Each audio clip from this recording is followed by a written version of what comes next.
For millions of years, the night belonged to them. But the moment we grasped the flame, the predator became the prey. Fire wasn't just a weapon, it was a shield for the most vulnerable among us. A single burning branch could turn a pack of hungry hyenas into fleeing shadows, transforming a cave from a trap into a fortress. Before fire, we were slaves to the sun. When it set, our world ended. But fire gave us the first portable sun, extending our day and changing our biology forever. We often think of fire as a way to stay warm, but its greatest gift was actually hidden in our food. Cooking pre-digested our food. This meant we spent less energy chewing and more energy growing the most expensive organ in the body, the human brain. While our ancestors ate, their minds were literally expanding. Fire didn't just change our bodies, it built our societies. Around the hearth, we stopped being a collection of individuals and became a tribe. It was here, in the glow of the embers, that we invented storytelling, music, and the first forms of education. The shadows on the cave walls were our first cinema, and the crackle of the wood was our first rhythm. Fire also kept us clean. Boiling water and smoke-curing meat allowed us to survive diseases and parasites that wiped out other species. It was nature's first medicine. We are the only creatures on Earth that tamed the flame. It is the reason we left the cave and eventually reached the stars. But possessing fire was one thing. Learning to create it from nothing was the ultimate evolutionary leap. It was a grueling process of friction and patience.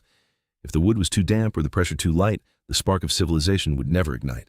The moment that first flame flickered to life, the human relationship with the natural world changed forever. We were no longer just inhabitants. We were creators.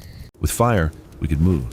It became our internal sun, allowing us to migrate into the brutal winters of the north that had once been certain death. Fire didn't just keep us warm, it became our first precision tool. We learned to use heat to forge weapons that were sharper and stronger than anything found in nature. By heat-treating stone, our ancestors created blades that could slice through the thickest hides. Fire turned a simple rock into a high-tech survival asset. But the most radical change happened inside our heads. Fire pushed back the boundaries of sleep, giving us hours of free time we never had before. This was the birth of culture. In those extra hours by the fire, we didn't just survive. We imagined. We created myths, laws, and the shared bonds of the human tribe. Fire didn't just cook our food, it outsourced our digestion. Because we were no longer eating raw, tough meat, our massive guts began to shrink, freeing up even more energy for our growing minds. And there was an invisible benefit: smoke. For our ancestors, fire was a chemical shield that kept disease-carrying insects and parasites at bay for the first time.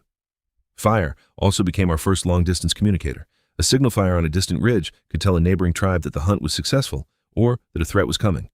As we mastered the flame, we began to experiment with its power to change the very earth itself. We discovered that fire could turn soft clay into stone. Fire even allowed us to become landscape architects. By burning away old brush, our ancestors encouraged new growth, attracting the grazing animals they needed to survive. This was the true power of the flame. It gave us control. We were no longer victims of the environment, we were the ones shaping it to our will. Even today, we are still fire people. Whether it's the internal combustion engine in your car or the rockets that take us to the moon, we are still using the same ancient power found in the cave. The secret lives of ancient humans are written in the embers of every fire we light. Stay curious, and we'll see you in the next chapter of our story. Before fire, humans were arboreal sleepers, huddled in the high branches of trees to avoid the killers roaming the forest floor. But fire changed our address.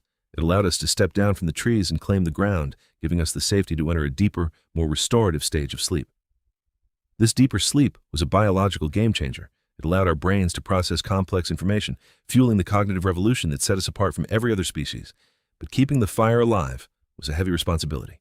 It required a new level of planning and cooperation, the first true division of labor. Fire even allowed us to master the water. By burning out the center of a massive log, we created the first dugout canoes, turning rivers from barriers into highways. As our mastery grew, fire moved from the practical to the spiritual. We began to see the flame not just as a tool, but as a living presence. This was the birth of the hearth, the sacred center of the home. Even today, we still find comfort in the flicker of a flame, a prehistoric echo of the safety it once provided. Imagine a winter that doesn't last 3 months, but 1,000 years. For our ancestors, the Ice Age wasn't just a season, it was a battle for the very existence of our species. As the glaciers marched south, the rules of survival changed. We had to do more than just find fire. We had to learn how to wear it. This was the birth of tailored clothing. By trapping a layer of air against our skin, we created a personal climate, allowing a creature born in the tropics to walk through a blizzard. But calories were the real currency of the Ice Age. When the plants died and the herds moved on, our ancestors had to become masters of the deep freeze. They discovered that the earth itself could act as a vault.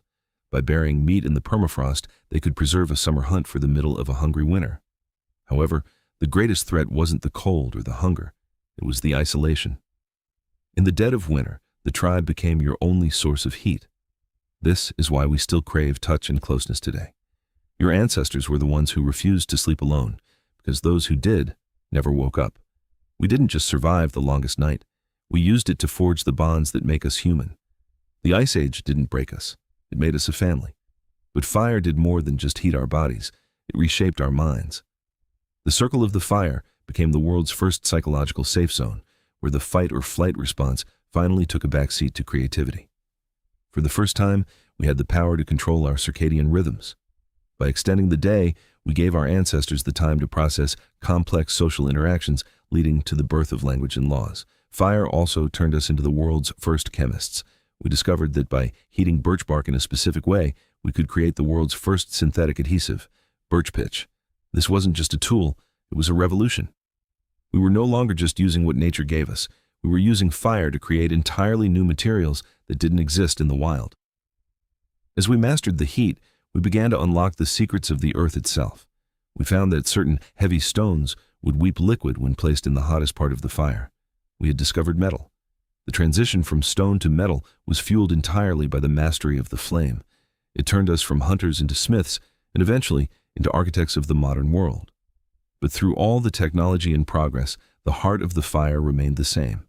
It was where we came home. It was the original social network where the human spirit was forged.